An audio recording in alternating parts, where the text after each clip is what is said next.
Hello everyone, আজকে সকালে ঘুম থেকে উঠে আমার যেটা রোজকার কাজ আমি সেটাই করছিলাম। এখানে আমার রোজ সকালে কাজ হচ্ছে বাবাকে চা করে দেওয়া। আর আজকে আমার মেচেতে যাবে ইউনিভার্সিটি, তাই আজকে সকাল সকাল ভাত রান্না হয়ে গেছে। আর এখানে আমি আলু সেদ্ধটা মেখে দিচ্ছিলাম, যেহেতু শুকনো ভাত খাওয়া যায় না তাই। ভাত খেয়ে দিদি তো ইউনিভার্সিটি চলে গেছে, আর এদিকেও আমি কাজে লেগে পড়েছি।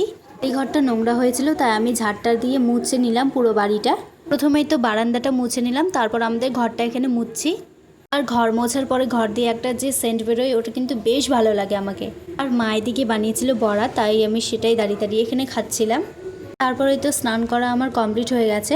ছাদে এসে সব কাপড়গুলো মেলে দিলাম। আজকে একটু হাওয়া করছিল তাই ক্লিপগুলো কাপড়ে আটকে দিলাম, নইলে পড়ে যেত। নিচে এসে তো দেখি মা ভাত বেড়ে দিয়েছে, তো আমি খেতে বসে গেছি। আর আজকে মা রান্না করেছিল ডাল, মেশানো তরকারি আর বড়া ভাজা। আর ডাল দিয়ে লেবু মাখিয়ে খেতে যে এত টেস্ট, মানে দারুণ লাগে খেতে।